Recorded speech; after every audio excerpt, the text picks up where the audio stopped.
Ja sam dr. Lucija Rajner, lekar u penziji, rođena sam u Beogradu.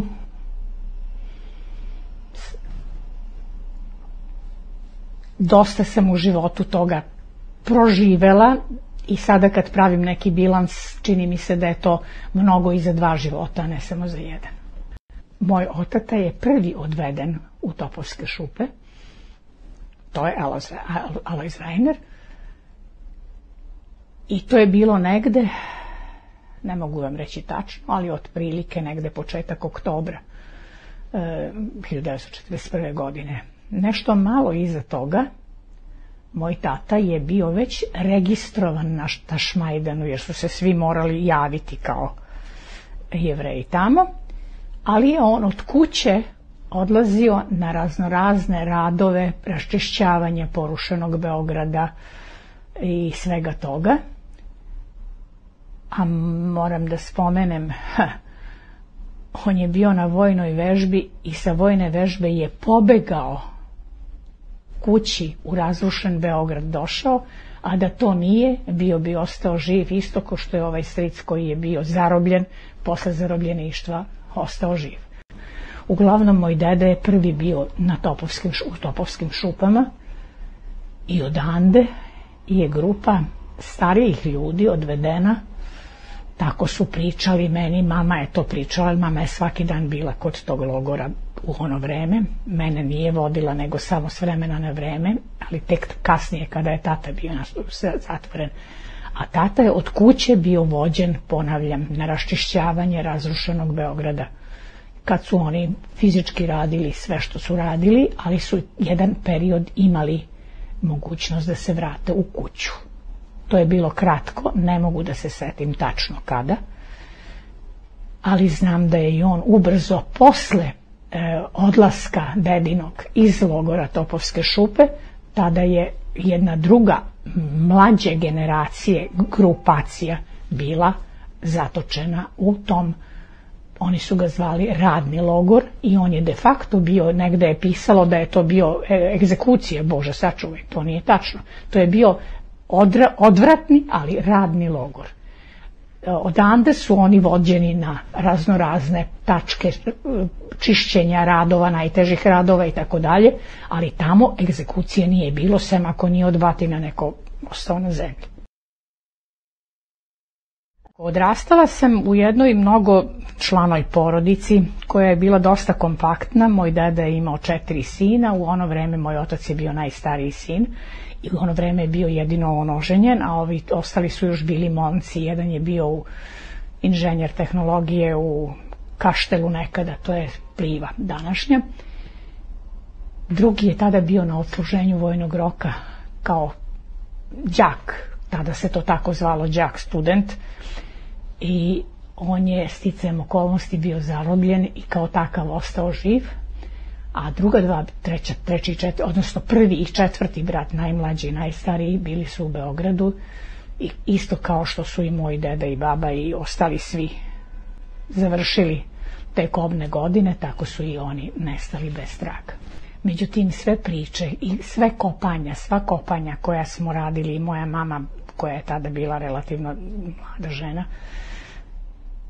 oni su, njihov boravak je bio poslednji sabirni radni logor Topovske šupe.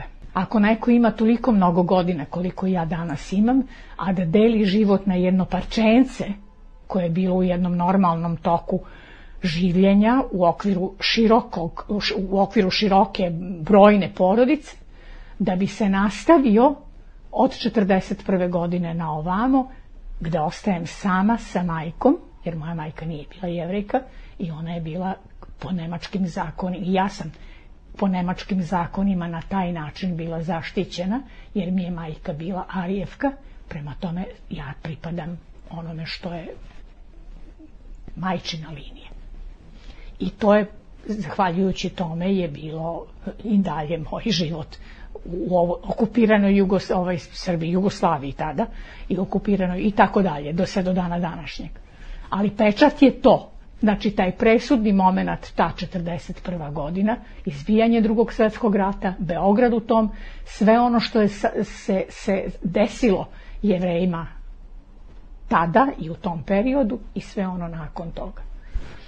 Tako da nije čudo da delim život na ta dva dela još uvek.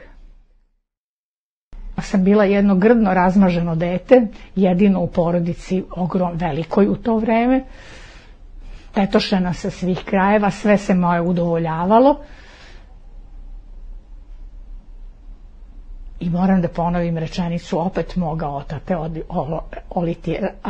Alojza Reiner, koji je video koliko sam ja u momentu kada su oni već svi bili obeleženi i sa trakama i sa registracijom i sa svim tim, da sam se ja kao dete, ja se toga ne sećam, a se rečenice moga dede sećam jako dobro, kada je on rekao mojoj mami: Tonka, zar je do ovog zla moralo doći da ovo dete postane dete?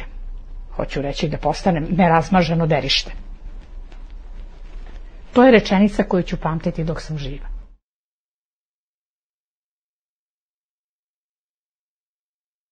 Ona je išla redovno, a ja samo kad je bilo nekako pristojno vreme i tako, i kad nije bilo opasnosti mnogo da bude, jer su, mislim, prići Topovskim šupama nije bilo. Moram da napravim digresiju, ne znam da li je to vama bitno. Ovo gde je sada ova velika garaža, to je sve bila ograda Topovskih šupa i tu je bila bodljikava žica.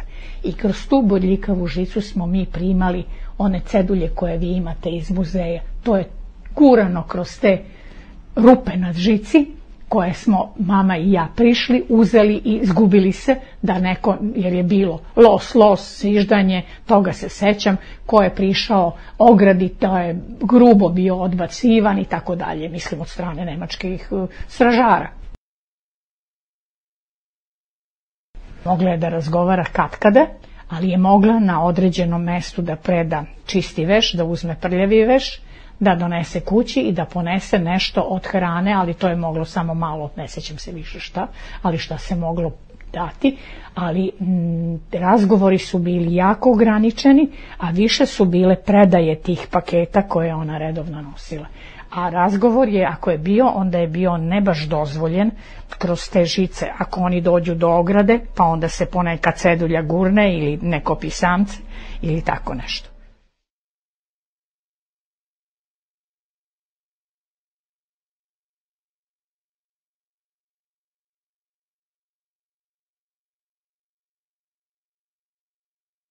Ima jedan moment koji je između toga, dakle, pre završetka rata, pre završetka, znači za vreme još okupacije.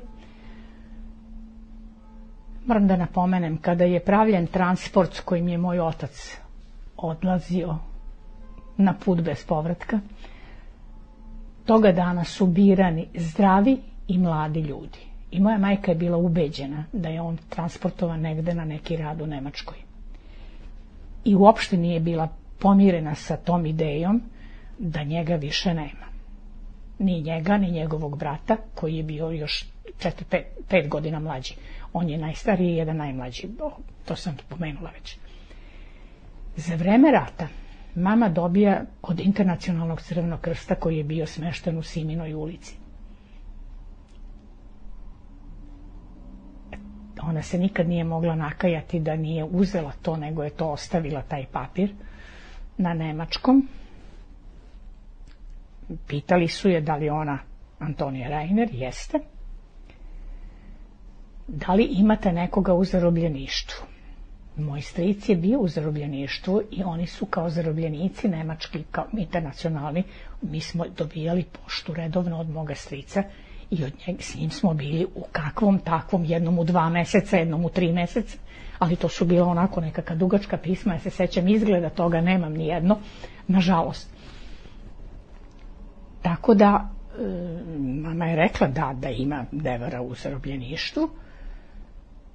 Pa imate li još nekoga? I mama je dosta neodređeno govorila, jer nije znala šta da kaže. Imate, kaže, jednu pošiljku. Na nemačkom je postojao u Crvenom krstu dokumenat,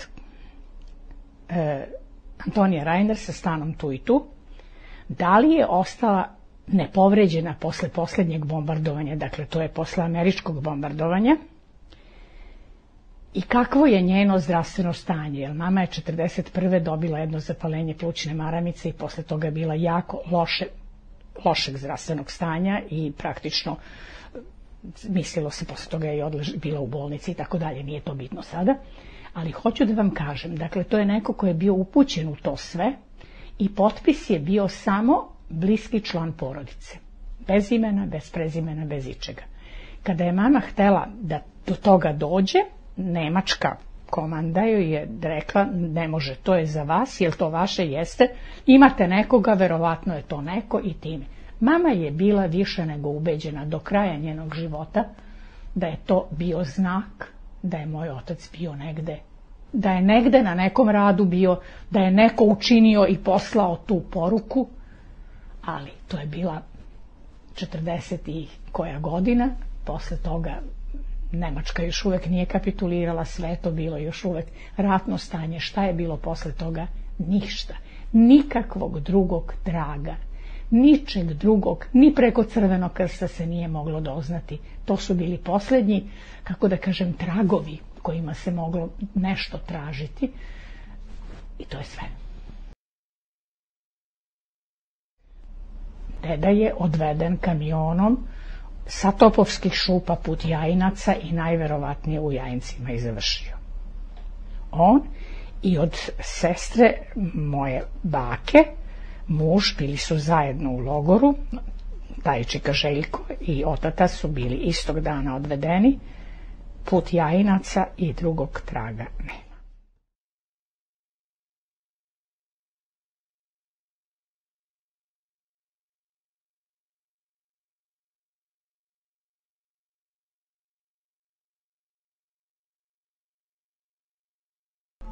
Strašno. To je za mene, mislim, jeres. To je jeres. Ja znam da onaj ogroman prostor ne može ostati. To su zaista bile Kraljeve Topovske šupe, mislim, to se zna šta je bilo.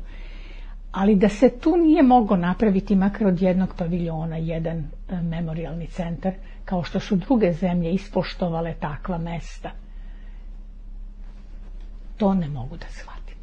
Da je trgovina bitnija od nečega što ipak predstavlja istoriju jednog grada. Tu su bili neki ljudi, tu su neki ljudi završili svoje živote.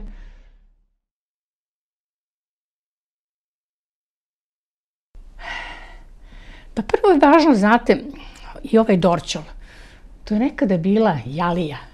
To je bilo mesto gde je gomila beogradskih Jevreja živela, radila. Mi smo živjeli gore, ono je malo, ali ovo je bio ovaj sefardski deo starog Beograda.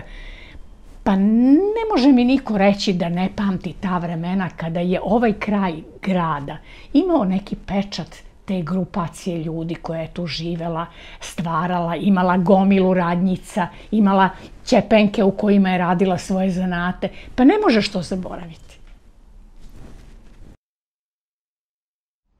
Ništa ne možemo da ih spasimo. Ja jedino mogu da kažem da bi možda u Topovskim šupama moralo da se insistira na tome da jedan deo, ne samo ona tabla koja će ostati, oni su rekli da bi to ostavili u jednom od delova robne kuće ili šta već treba da bude tamo.